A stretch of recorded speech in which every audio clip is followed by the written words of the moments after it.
Buen día, mi nombre es Angélica Grisel Regino Mora, con matrícula 23014821. El nombre de mi universidad es Universidad Virtual del Estado de Guanajuato. El módulo es Derecho Procesal Penal.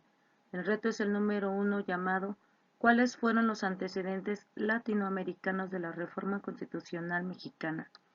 El nombre de mi asesor es Marco Eduardo Padilla Martínez. La fecha de elaboración de dicho reto es el 28 de julio del 2025.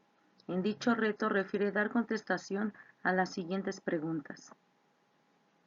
La primera dice: ¿a qué se refiere el autor cuando afirma que las reformas en materia de justicia penal se difundieron desde la periferia? En primer lugar, ¿qué se entiende por periferia? Es el entorno externo del centro hacia afuera, lo que se podría denotar que en el área de derecho es la aplicación y la regularización de nuevas reformas sobre las normas. El autor habla que se difunden las reformas en materia de justicia penal, las leyes, normas y políticas públicas, y se diseminan desde los países periféricos a países centrales o a otros países periféricos, lo cual quiere decir que los del centro son países desarrollados y los periféricos están en desarrollo. Estos son del norte y sur o de occidente a oriente. Enfatiza sobre descripciones y teorías de trasplantes legales y la difusión de leyes y normas y políticas públicas, en la cual dice que hay dos modos de difusión. La primera refiere a los procesos e incentivos que los estados y los actores domésticos pueden llegar a adoptar alguna norma y políticas públicas similares a otro estado, esto mediante mecanismos diferentes. La teoría evolutiva, el funcionalismo y la teoría liberal de las relaciones internacionales también refiere que los estados pueden adoptar leyes y políticas públicas para la solución de problemas, por lo cual pueden difundirse entre estados si éstas benefician el interés de grupos con poder dentro de cada país. Por lo cual, no siempre es afortunado, ya que el trasplante legal predice que puede transcurrir mediante un proceso relativamente casual. El segundo modo, de descripción y teorías. En este se enfatiza la direccionabilidad, en cuanto al primero no lo refiere. En esta señala que las normas, leyes y políticas públicas se difunden desde los países centrales a otros países centrales o periféricos. También existen diferentes teorías y mecanismos en los que se acude para que se lleve a cabo su difusión, en donde existen análisis neorrealistas de las relaciones internacionales y análisis de elección racional en el derecho internacional, en donde los estados centrales pueden imponer leyes, normas y políticas públicas sobre otros estados mediante amenazas u otros medios en donde solamente se denota su interés material. Otro análisis es el neomarxista, en el cual la difusión puede ocurrir por presiones del capital internacional sobre países centrales y periféricos o mediante la expansión del capital mundial. Otro punto relevante, los países periféricos y sus actores están limitados a ser receptores de leyes y normas y políticas públicas, que son producidas desde los países centrales.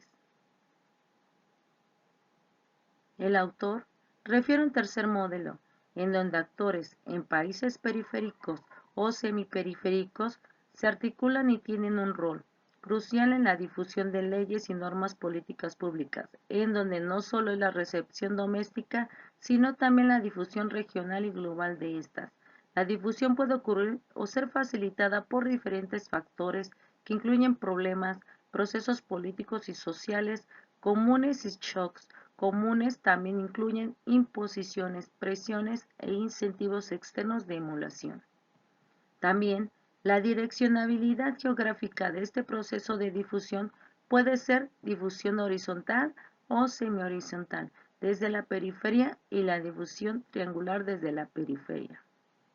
Siguiente pregunta.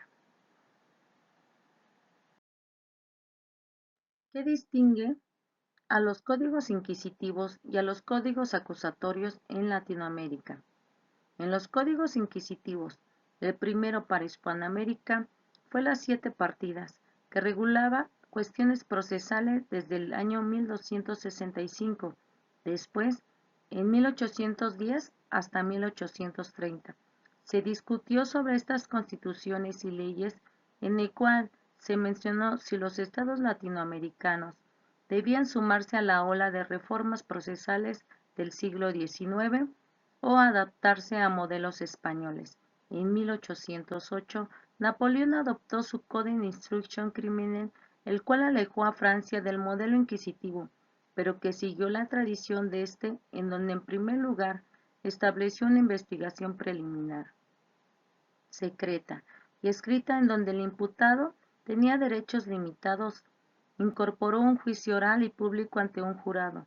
Se conocía como un modelo mixto porque incluía la investigación preliminar inquisitiva y un juicio acusatorio. Autorizaban el uso de la tortura para obtener confesiones. El proceso penal fue dividido en 2 fases principales: la investigación preliminar, llamada sumario o instrucción, y la fase de juzgamiento y determinación de la pena, llamada plenario o juicio. Ambas eran escritas, las cuales eran compiladas por el juez y la policía. El documento integraba todo el expediente procesal desde el comienzo, en donde incluían pruebas de testimonios, declaraciones de pericias, registro, entre otros, en donde se desarrolla la fase de juzgamiento. También en estos códigos y fase, el juez estaba a cargo de la investigación preliminar, por lo cual tenía 2 roles al mismo tiempo. Durante esta etapa, el juez de investigación preliminar y juez era de naturaleza inquisitiva para el imputado y acusado.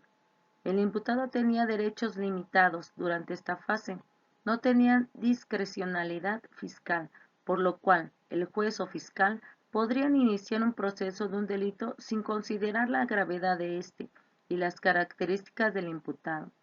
La prisión preventiva del imputado era obligatoria con limitadas excepciones. Para el juzgamiento era de naturaleza acusatoria. A diferencia en los códigos acusatorios, en el siglo XIX se modificaron diferentes códigos de países de América, en donde en los últimos 15 años en Latinoamérica, 14 países y jurisdicciones estaduales y provinciales latinoamericanas invirtieron códigos inquisitivos por acusatorios. Entre los años de 1970, en países latinoamericanos, entró el crecimiento para reconocer los derechos humanos.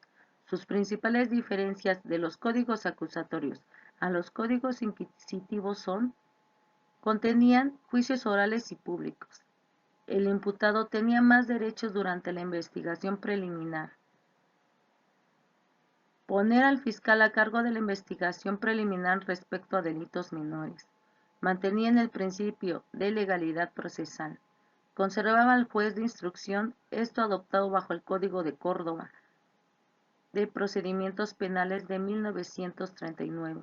Los códigos siguientes fueron conocidos como códigos modernos. Siguiente pregunta.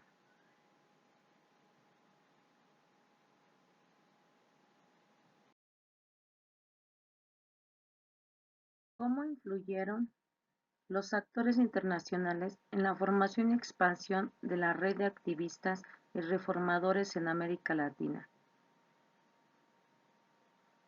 En primer lugar, se identificaron en sus regularizaciones procesales penales, lo que llevó a los actores latinoamericanos a copiar sus sistemas de Estados Unidos y Europa, en donde se reemplazaban códigos inquisitivos a acusatorios, y en el cual no solo emulaban su sistema procesal, sino de una manera sustantiva llevar un proceso legal de una manera estructurada y eficaz. Siguiente pregunta.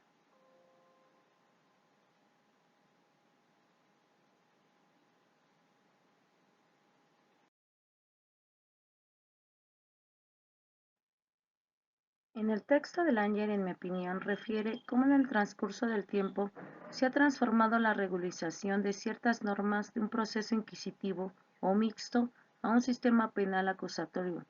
La reforma constitucional en materia de seguridad pública y justicia penal en México se relacionan con el texto de Langer porque con este complejo cambio de reformas se busca garantizar un debido proceso, transparencia y una efectiva certeza jurídica. Con la reforma del 18 de junio del 2008 se han implementado disposiciones en la que nuestra Constitución, la cual con su nuevo sistema de seguridad y justicia penal en donde se reestructuró y se sustenta con los diferentes principios como el de publicidad, contradicción, concentración, continuidad e inmediación en el proceso acusatorio penal, en donde con la reforma constitucional fundamentada en el artículo 20 de la Constitución Política de los Estados Unidos Mexicanos, por lo cual se prevén otros artículos en donde se complementan los derechos humanos de las partes en el proceso fundamentados en nuestra Constitución y en el Código Nacional de Procedimientos Penales, como son los principios de presunción de inocencia, non bis idem, juicio previo y debido proceso, igualdad entre partes e igualdad ante la ley, siendo así que se han reconocido más derechos al imputado frente a la policía y a la investigación preliminar. Se han encontrado mecanismos de resolución de conflictos y la protección de la víctima en el proceso penal. Esto quiere decir que la protección de la víctima ofendida de una manera concreta y solvente en donde se repara el daño a esta. Esto quiere decir también que da el acceso a la justicia certera en donde se ha garantizado derechos para el imputado como la víctima u ofendido. Ante todo les ofrezco su atención y muchas gracias.